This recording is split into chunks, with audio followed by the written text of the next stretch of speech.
Welcome back to Your Average Witch, where every Tuesday we talk about witch life, witch stories, and sometimes a little witchcraft. Your Average Witch is brought to you by Clever Kim's Curios. In this episode, I'm talking to Emily of Wise Woman Witchery. We talked about impostor syndrome, how rigidity affects your practice, and how community helps grow your magic. Now let's get to the stories. Hi, Emily. Welcome to the show. Hi, thanks, Kim. Thanks for having me on. Thanks for being here. Can you please let everybody know who you are and what you do and where they can find you? Of course. Hey, everyone. I'm Emily Morrison of Wise Woman Witchery. I am a full time psychotherapist, and I also run Wise Woman Witchery, which is a business that offers all kinds of classes, workshops, conferences, and experiences for folks out there to help connect them to their empowerment, their inner voice, inner wisdom through witchcraft and earth-based practices. You can find me at wisewomanwitchery.com and on social media at wisewomanwitchery. Awesome. Yeah. And can you please tell me what it means to you when you call yourself a witch? Sure. That is such a big question. I guess the first thing I would say is that the word witch feels like home to me, and I didn't know it until I found it. So when I think about the word witch, it really, to me, is about connecting with the natural environment, connecting with the energies that exist all around. I believe there's energy in everything. And practicing witchcraft or witchery, however you want to say it, or however it resonates for you, is really about, to me, connecting with those energies and learning how to work with them, live in harmony with them, understand and connect with natural cycles and the world, both seen and unseen. Do you have any family history with witchcraft or magic, or do you, even if your family might say absolutely not, they still did like really witchy things like smoke cleansing the house on Sundays or something? Right. That's such a cool question. You know, yes and no. So I would say that nobody in my family would ever identify as a witch, like ever. However, that being said, my maternal grandmother was very, very much just a lover of nature. And I remember her saying on multiple occasions while I was growing up that nature was her church. She's like, I don't need to go to church. Nature is my church. And I was very close to my maternal grandmother, and we used to have this relationship with the moon where when we talk on the phone, we would go find the moon. She lived in Seattle and I live in Northern California. So I would go find the moon out my window and she would go find the moon out her window. And then we'd be like together watching the moon. I love that. I know, I love that too. My grandma was so rad. Anyway, when she moved down here in the final years of her life, we would go on moon drives. So we would go out Mm. driving to find the moon together.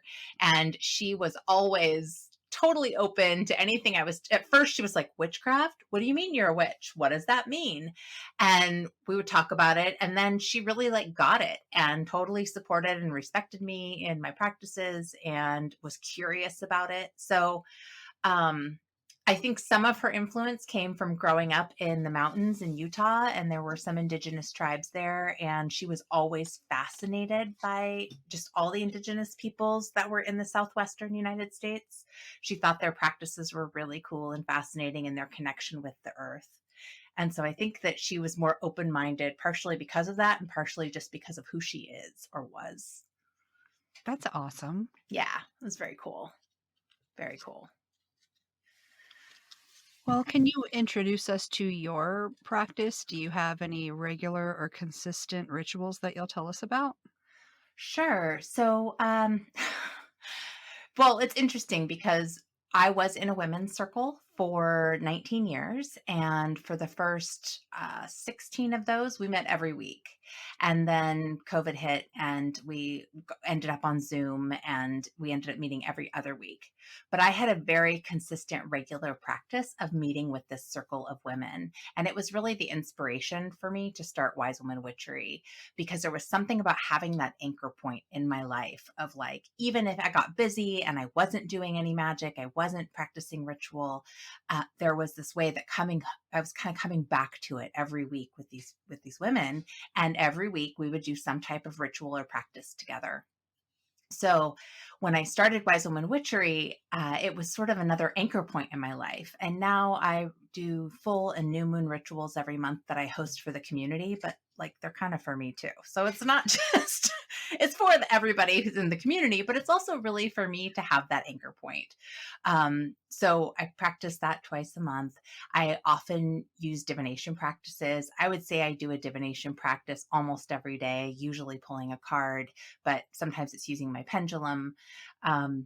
It just depends. I am constantly using clearing practices, whether it's my breath or smoke clearing or using hydrosol or essential oils. Because I'm a therapist, one of the practices that I started early on was sort of this cleansing practice in between clients. So I do that every day as well. I feel like my magic is really just a thread that runs through my day-to-day life. It's not this big, there are big rituals, there are theatrical rituals, all of that as well. But the core part is just these little practices that show up in my day-to-day.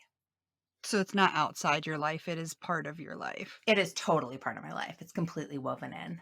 I Yeah. love it. Yeah.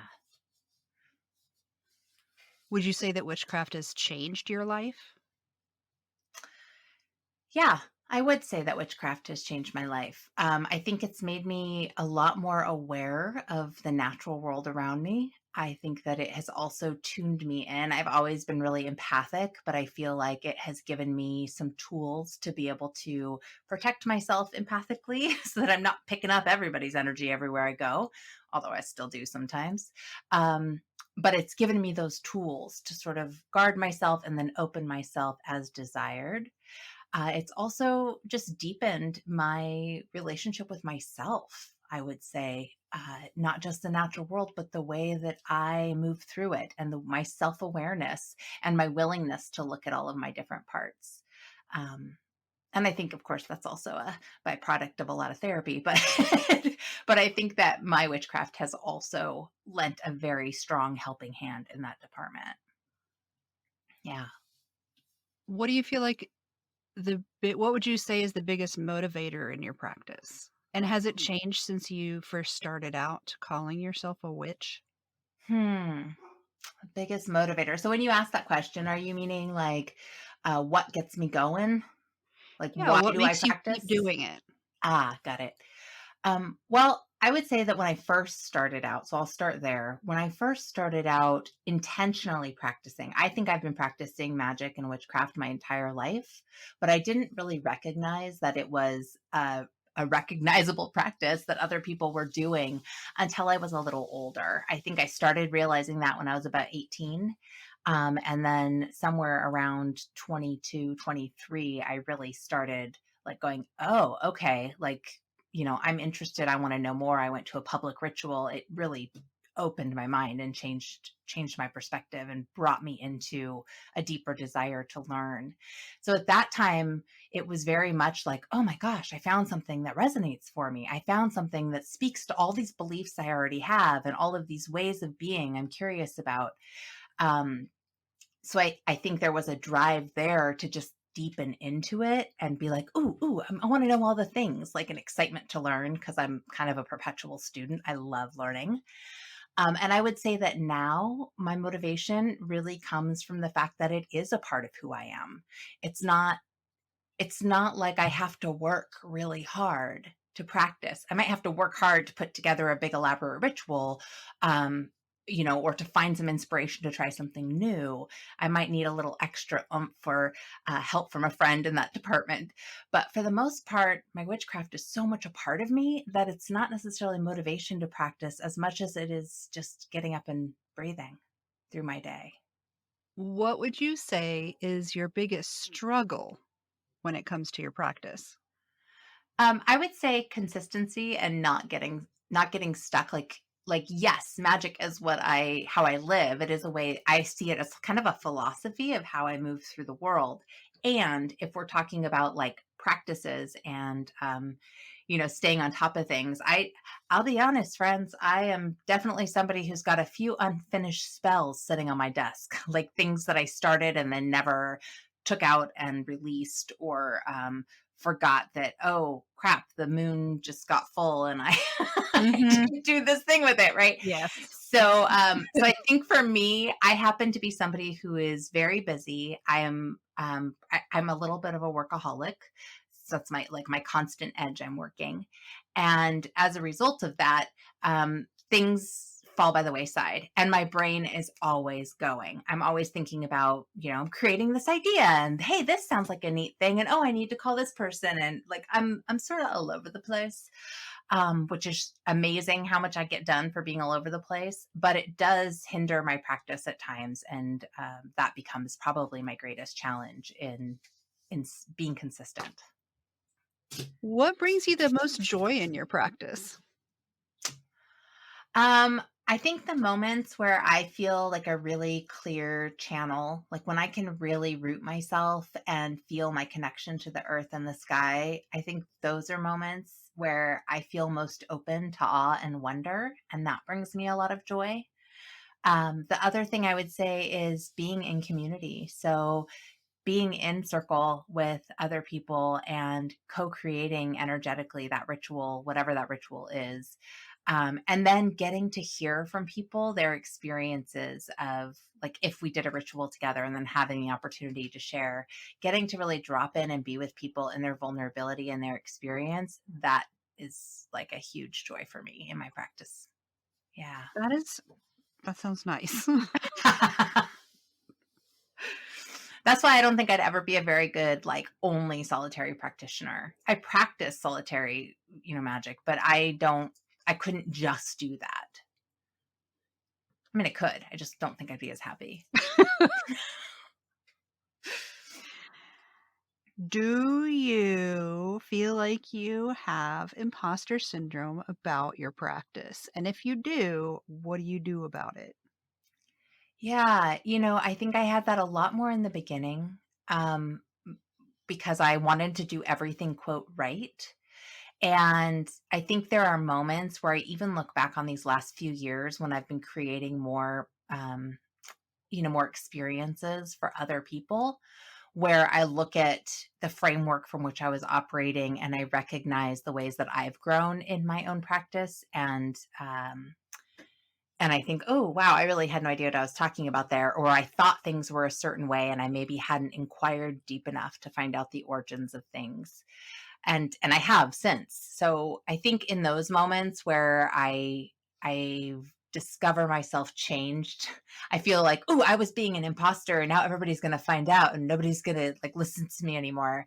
Um, and then I just go, hey man, I'm human and I'm just growing along with the rest of us. And I'm always up to admit when I'm wrong. I'm never going to I'm never going to die on that hill without taking in what other people are saying and looking at where the origins of things are and the historical facts of things are. And I think that's where I can anchor myself in stepping out of imposter syndrome as like, okay, like I can hold space for people. I know that about myself. I can hold a ritual down. I can create the framework for all of that.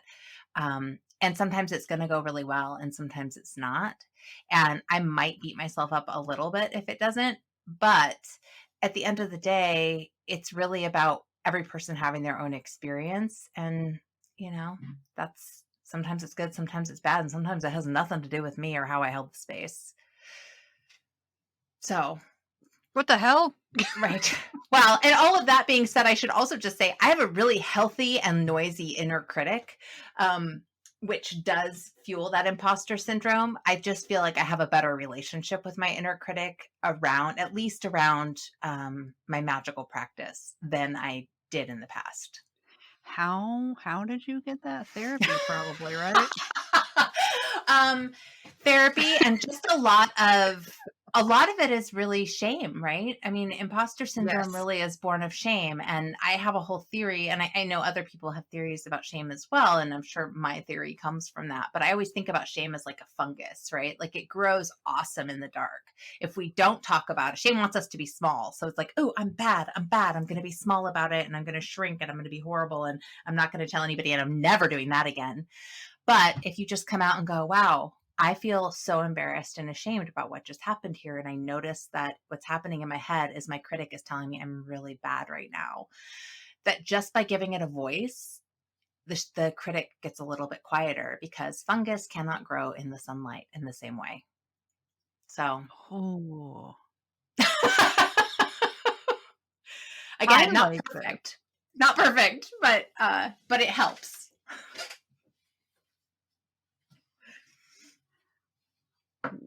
What is something you did early on in your practice that you no longer do, and why did you stop doing it? Ooh, let's see. Well, early on, I did everything by the book. So I had lots of books. I still have lots of books because I have a little bit of a book addiction. And I early on was trying to. I didn't discern between witchcraft and Wicca. I didn't understand the origins of witchcraft and the origins of Wicca and all of that. So to me, it was all lumped together. And so I tried to do all of my practices exactly by different books. Like I'd find a book and follow it. Okay, I have to have my altar set up like this. Okay, I have to create my ritual like this. And I really let go of that. I still have a framework that I work from.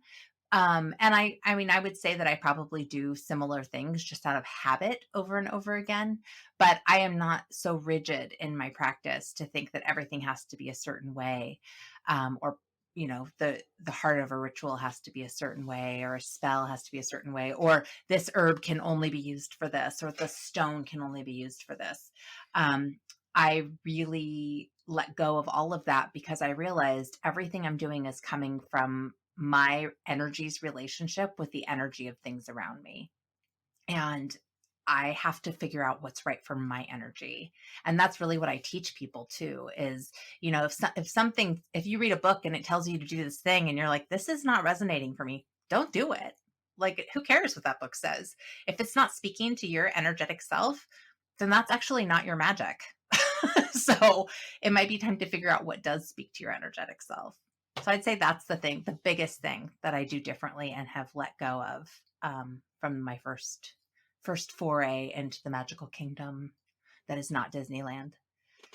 You, in a roundabout way, just made me wonder something Okay, well, what about would the that world, be? not necessarily about you, Oh, but about the okay. world.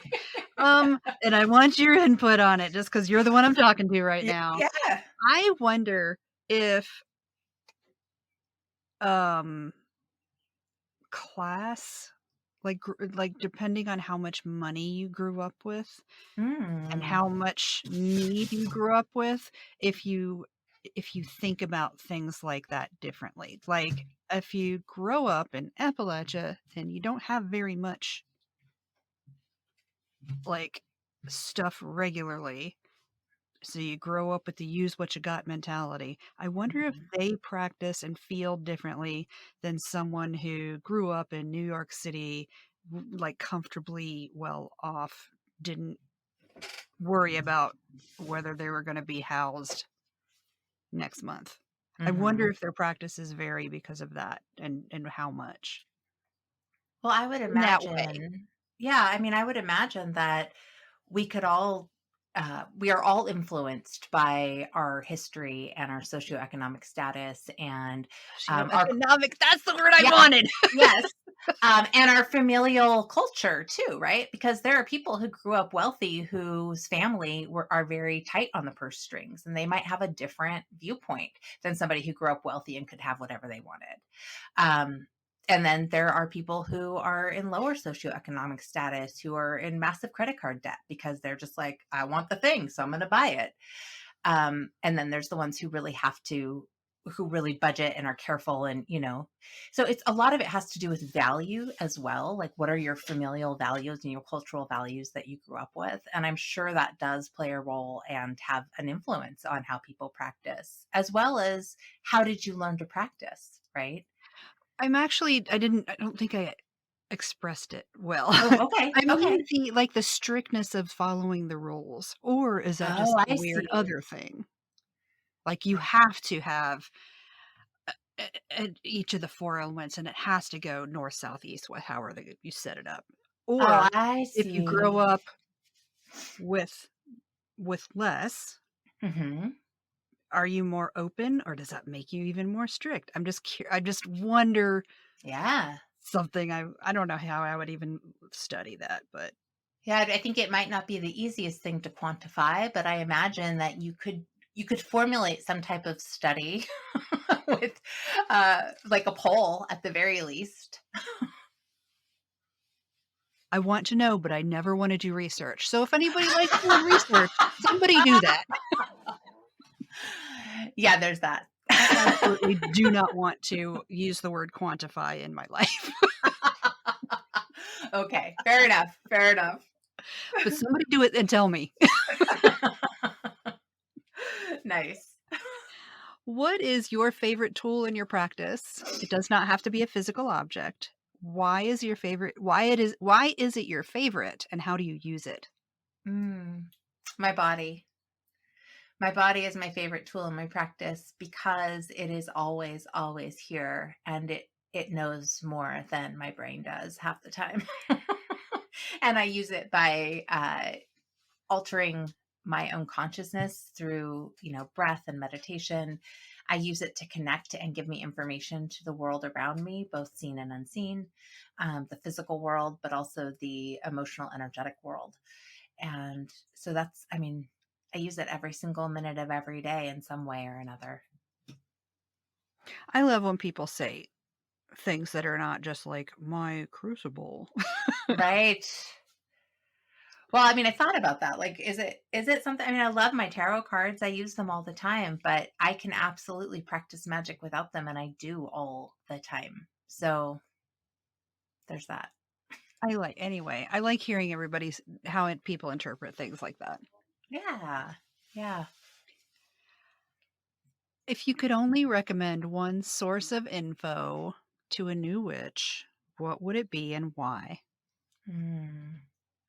Please don't just say the internet.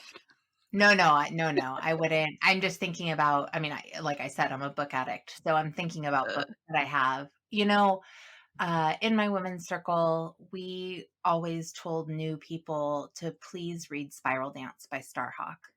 And I think the thing I like about that book is it gives kind of a comprehensive overview to Wicca witchcraft, but it also has some practices and exercises in it that are great foundational pieces from when you're first starting out. So I guess I would say start there and see if it speaks to you.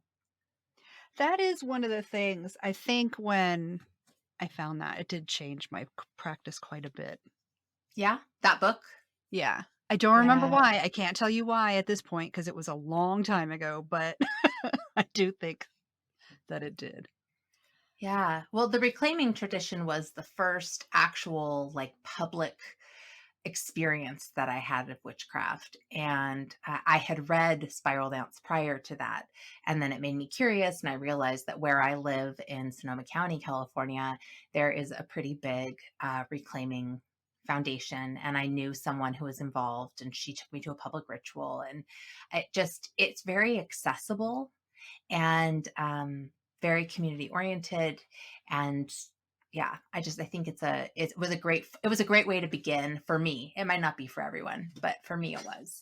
And that book really speaks to a lot of that. Okay, I'm not sure where you are, but Like in the world. yeah. I'm in Santa Rosa, California, which is Okay. about 50 miles north of San Francisco. Okay, so it sounds like based on what you said about your grandmother living in Seattle and you live in California, that's mostly where you've lived? I have lived in Seattle when I was a kid, as well as Anchorage, Alaska when I was a kid. Holy moly. Yeah, I did a semester in London. So I've been some Okay. places, but this has been really the my rooted home base. This is my land. So since you have lived in other places, do you think if you moved to a different place that your practice would be different? Do you think it has shaped your practice in any way? I think it has because I live in a place where it's really easy to get outside almost every month of the year. So my hunch would be, get outside like comfortably. Like Yeah. it's pretty temperate here. Even on cold days, it's not like it's like below zero ever. So I think if I lived somewhere else, I might spend less time outside, or I might find different ways to connect with nature than I do here. And that's a really central piece of my practice for me. And it also, I'm sure, would have something to do with the community that's around. I mean, honestly, where I live is super liberal and pretty darn woo. Um, we have, Nice. it's a pretty, Sounds nice. yeah, I mean, it's lovely. There's a lot of pagan folks around here, and it's a pocket. It's one of those pockets. And so other places I live might feel really different, and I might feel really surprised at, the politics or the values that different communities have, and I might feel like I don't fit, or can, like, I might not be able to be as open as I am. So yeah, I think it would change my practice, but I don't know exactly how. It would depend on where I ended up.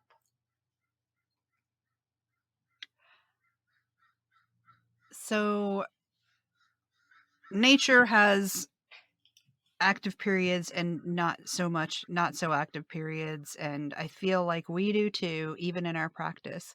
Hmm. If you feel like you experience low periods or slumps in your practice, how do you pull yourself out of it?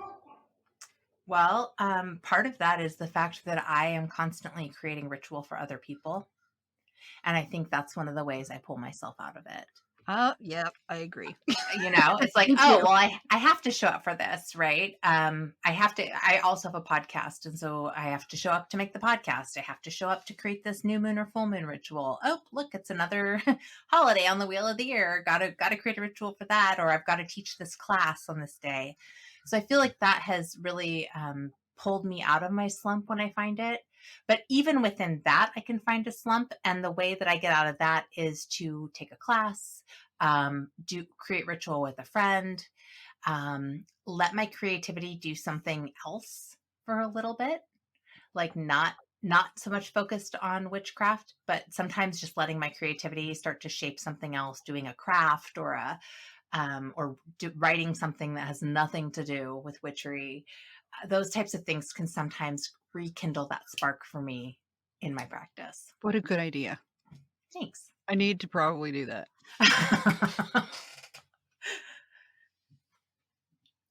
There's Huh. many cool things to do out there, so I bet you can find something that I sparks have, your well, interest. maybe that's why I have so many facets to the business, is because I have Right? to. Right? Huh. Insightful of me. That's obnoxious. But I'm glad I figured that's good. Yeah, no, it's not obnoxious. It's just finding things out about yourself. Stop doing the thing that is making you frustrated and do a different thing. Right. Hello. Take a break. Take a brain break. Brain breaks are foreign, and it Oh, sounds yes. dangerous, so Well, it's a brain break from one pathway. It's just switching to a different pathway in the brain. but will you ever find your way back? Oh, you'll find your way back. That's why you have Post-it notes, didn't you know? Yeah. That is actually, yes. Yeah, That's a good idea. it's Okay. the paper trail. That's the It paper is trail back to literal. the heart of your brain. What is something you wish was discussed more in the witch community? Uh, the toxicity of love and light. Wow, yes. Spiritual bypass. That is a bone in my craw. I I get really fired up talking about spiritual bypass because that is something, and I don't know if it's as much witch community as more the new age community, um, but I just feel like there is so much. I have heard so much of that over my own time in my practice and in community, and it just feels so toxic and dangerous to me and irresponsible. Like it's just not taking responsibility for yourself. So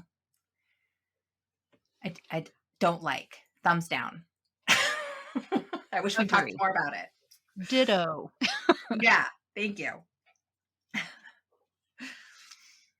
Hmm. I would like you to consider the 3 biggest influences on your practice, whether it be people, objects, ideas, TV shows, books, whatever. A plant, Wow. whatever. Please thank them for the influence they had on your life. Whew. Okay. So shall I just like act like I'm talking to them? Is that what we're doing here? Sure, or you can just yeah, however you want. All right. So if they were listening, this is what they would hear me say. To Veronica Wade Lewis, who is my best friend and also just partner in crime in all things magic. Thank you for guiding me to reclaiming in the first place and helping hold my hand during all my anxiety about stepping into new roles and trying new things, and being willing to explore just about anything in the magic realm with me. Uh, yeah, thank you. What a So, good friend, that sounds oh so my God, good. BFF, just so good. She's my best friend, but she's the one that like held my hand and took me to my first ritual, and we have been making magic together ever since. So Yay! yeah, so I would say her, and then I would say just like collectively to my women's circle, although we have disbanded, I learned more about the craft, my practice, myself, um, and had more healing and growth within the container of that circle in 19 years than I probably had any other place in my life. It forever changed the way that I view magic, and I would say just the realms that we travel to together. I can't imagine ever having that experience somewhere else. It was really powerful and just so formative. So thank you to every woman who was a part of that circle over that time. Whew. Wow, I just felt a little emotional with that I one. know, my heart. Me too. Oh my goodness. Yeah. And then actually, I would say to the Wise Woman Witchery community. So to every person who's been a part of my community, who's come to classes, who has shared their experience, practiced along with me, been a part of any of it, I have learned so much from sitting in the role of teacher and then also holding that role of student, learning from them. So I also feel like my practice is deeply changed and influenced by that community and the ever-changing landscape of that community, whether it's my membership group or my Priestess Path year-long journey, or even just the Facebook community where I show up and read cards every week for folks. There's definitely been a lot that I have learned and grown through that experience. So, whew, yeah, that would be the top three. That makes me think of my people and how much I Right? love them. It's like such an honor, right? To be able to have a community that you have helped facilitate, crafted, and held space for, but really that all those people in it are the ones that make it what it is. Yes. It's Yeah. definitely the group. Yeah. Yeah. Oh, hi, pals. I love you. Yes. What advice do you have for someone just starting out, figuring out if they're a witch, how to do it, etc.? Trust yourself above all else. If yes, it's so good to look at different resources and to try different things and maybe even find different teachers.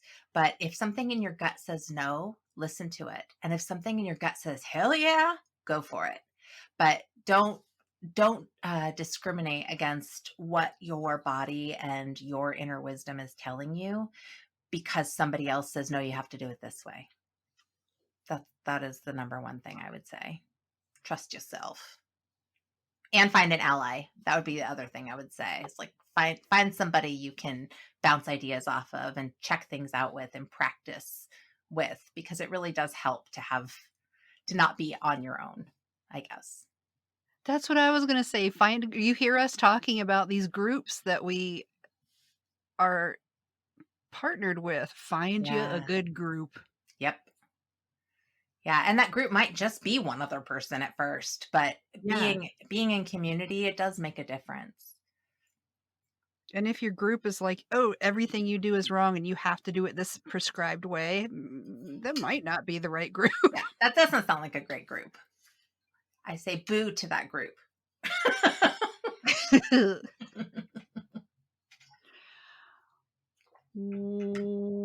After answering these questions, who do you think I should have on the show to also answer these questions? Ooh. Okay. I would say Sarah Waka at the Sisters Enchanted, who is a really good friend of mine and also just a pretty incredible human. Let's see, who else? Tanae Stewart, the Witch of Lupine Hollow. What a good name. I know, right? She also just makes things so beautiful. She's got great aesthetics and content as well, but like just really good at making things beautiful. Some people have that skill set. I wish I did. I do not. Let me see, who else? Well, you already had Iris Sonia Moon on. So I was thinking about her. I don't know. I'll have to think about that. Maybe I'll shoot you an email later. Okay, yeah, actually, I welcome that. Awesome. Okay, as an experiment, we're gonna pull a question card from a game called Let's Get Deep. Woo, woo. Have you ever missed a flight at the airport, and what happened? No, I don't think I have. The end. That's what happened. It never happened. I never missed a flight. I think I've been close, but I've never missed one. I always thought it would be exciting to miss one though, right? Because I find it terrifying. You? I'm like, it's so dramatic. It's like, oh my God, now I'm trapped at the airport with my luggage only. What a story this is going to make, No, I don't wish that. I'm flying next month. I don't wish that to happen. Knock wood. Right. I think let me rephrase that. If I were by myself and that happened, I think it would be amazing. But if I was traveling with like my husband or my mother, I don't think that would be ideal. Oh, can you imagine the stress fights? Oh my gosh. Yes. No, it would be very stressful. So I do not prefer that universe. Please don't make that happen. Thank you. Well, is there anything else that I didn't ask you that you wanted to talk about, or did you have any questions for me? No, I think we covered a lot of bases. I would just say, if anyone is curious in checking out Wise Woman Witchery and maybe learning more about some of the classes I offer, I also have some free offerings on my website in case you want to just like dip in and learn a little more about divination and whatnot. And moon magic. See, I can speak really well. Anyway, you can hop over to wisewomanwitchery.com. And to you, Kim, I just want to say a resounding thank you for all your lovely and super thoughtful questions. This has been really, really fun. Wow. Thank you.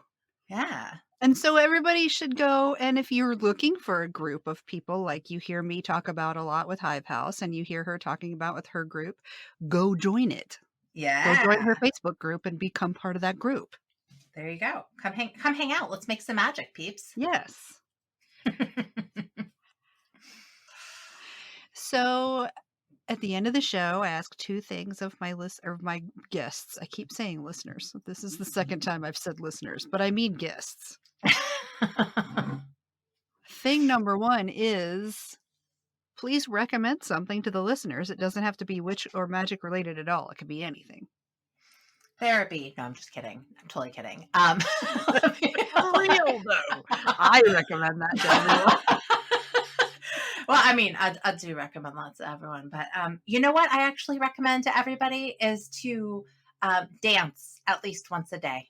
Hell yes. Make yourself a playlist that makes you want to shake your ass, and then every day play at least one song off that playlist and just let it go. Let your body move however it wants to move, and just let that energy get out and through. I have a suggestion for the playlist. Look Yeah. back into your like teens and 20s. Yeah. Yes. That's a great idea. I'd added Rump Shaker to my Shake Your Ass for Jupiter playlist. Nice. And I just got down to it yesterday or the day before. I don't remember what day it was. Probably Thursday. Yeah, I love it. I mean, that's the thing, right? Just when that feeling moves you, when you hear that beat and you're like, oh yeah, I feel it in my body. I got to start moving. Like there is just nothing more pure than that. So let it rip. Plus all the, I can't remember the real word. There's the movie that said Dorfmans. All the Dorfmans. Oh, the endorphins? Yes. Yeah. Yeah. Kissing Jessica Stein. That is Oh, will forever be in my head, the Dorfmans. It's a much sweeter version of that word. And finally, would you please tell me a story? What kind of story? Whatever you want to tell. Like from my life? Those are preferable, but if you just want to tell a story, that's cool too. I just like being told stories. That's the whole reason I did this podcast. Wow. I wish I had been more, I like didn't really prepare for that question for some reason. And so I'm sitting here going, What's the funniest thing you've ever seen? Ooh, the funniest thing I've ever seen. Oh my God. You know, that's really hard because sometimes shit that makes me laugh the hardest is probably not even that funny. I just crack it up because my husband, when he starts to tell a story and he's really passionate about it, it makes me laugh so hard because he like gets up and starts doing all the movements to the story. Yes, I love physical storytelling. Right? He's like replaying the whole thing and I'm just like dying because it's so funny. So that is pretty funny, just in and of itself. But I don't know what the absolute funniest thing I've ever seen was, because like I said, I get rolling pretty hard about things that probably people don't think are that funny. Or your favorite memory? My favorite memory is my wedding day. Oh. It was so windy, and the night before we were out at the ocean and we were getting married in a campground that was adjacent to the ocean. We had a big pagan ceremony. My best friend Veronica, who I did a shout out to, she married us. And the night before the wedding, it was so windy and we had our like rehearsal thing going on and everybody was bundled up and freezing. It was June, but it was super cold. I had a knit cap on and and I started crying and I was like, my dad was there and he passed away 5 weeks later. But at that night he was there and I was crying to him and I was like, nobody's going to come to our wedding. I knew that's what you were crying about. Totally. I was just like, everybody's going to be miserable. It's horrible. And he's like, honey, people love you. They are going to come no matter what. If it's pouring down rain, they're going to be here because it was all outside, you know? And, anyway, so the next day I was super anxious and I went for a run with one of my girlfriends in the morning and listened to Tori Amos, which is the music that helps calm me down the best. And it was just perfect, the whole thing. It was super windy and people were in fact bundled up. And I was running so much energy. I had my sleeveless wedding dress on and no shoes and was hot the whole day. But it was so beautiful to be surrounded by all of these people that really love us and our community. And then to get to share a ritual with all of them and everybody participated and we did a big spiral dance and there was singing and, I love it. It was so beautiful. And my grandmother was there and, you know, and my dad was there, which at the time I didn't know he was going to be dead in 5 weeks, but it was like just this really perfect moment it was my favorite day, my absolute favorite day. I've never felt so loved and cherished in all of my life. Oh, my heart. I know. Oh, and there's Oh. the other lovely thing that happened that day that okay, so this is really important to me, but you might be like, okay. Um, but at the end of the whole thing, because it was at the beach and we did it all ourselves and it was a potluck, I was cleaning up and I was carrying this big like crate. I was still in my wedding dress, no shoes, carrying this, and my hair was like a tangled mess because it is had been so windy. okay. That is a great mental picture for me. I love it. Very sweet. Right? And so I'm carrying this crate of glass to the recycle and dumpster. And as I'm walking over there, there's this family, and it's a husband, I'm assuming a husband and wife or partners, and they had a little girl with them who I'm guessing was probably 4, maybe 4. And she was wearing a unicorn shirt. I'll always remember this. And I walked up and her mom said, "Congratulations." And I was like, "Thank you so much. It's been such a great day." And her daughter whispered something. And I was like, "What was that?" And she goes, "Where are your glass slippers?" Oh. I died a little inside with the such cuteness, and then the enormity of being mistaken for Cinderella was like, "Oh my God, I'm going to be imprinted in this little girl's memory forever." Yeah. And I was like, "You know what? I took them off so I wouldn't break them." And then I asked her name, which was Emma, and I told her how much I loved her unicorn shirt, and she was all proud. And I think I even gave her a hug. But that was such a highlight of that day too. Even though it had nothing to do with my wedding itself, it was still just like so sweet. And I think about that little girl now who's probably 15 or 16, and I wonder, like, does she remember that? Yes, of course she does. You met Cinderella at Right? the beach carrying stuff to the beach. recycling. I mean, Princess has got to work too. I love it so much. So there you go. It's gonna make me There's a so couple because I'm stories. tearing up. Oh, I love that for that kid and I for you know. I and for me since I know. got to hear it. I love everything about it. They're so special. Such a sweet, sweet, just one of those sweet moments in life where you connect with someone and it's random, but it's like it does something to your heart and you just carry that with you for always. Yeah. So, Delight. Thank you for sharing both of those. yeah. I love it. Yeah, thanks for asking and helping me get there because I was like, I don't know what story to tell, but yeah, that's a pretty good one. All right. Well, thank you so much for being on the show and sharing your stories. And everybody go follow her on Instagram immediately. I'll command it. Thank you, Kim. I appreciate that. Okay. Well, thanks for talking to me. Bye. Bye. Emily. Kim. Welcome to Hive House. Thank you. Can you please tell the bees what your favorite quote is? Oh dear. A deer, a bear, and a cat. In that order? No. Yes. Yes. In that order, actually. Yes. Huh. Yeah. I don't know. That's just what came to me. I can't even talk about it more in depth. Okay. What came to my head. I mean, you could ask, but I don't know if I can answer. And that means it's true. That's how you know the true you. This question. Yes. There it is. I will take no questions. I feel exposed. To hear more of the members only episode, head over to crepuscularconjuration.com. The monthly magic tier will give you access to the monthly magic Marco Polo group, the private Facebook group, and access to the written monthly spells.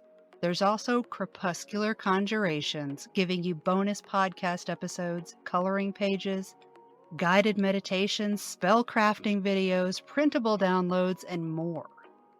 The free Witchy Wonderment level will give you a little sample of everything I just mentioned.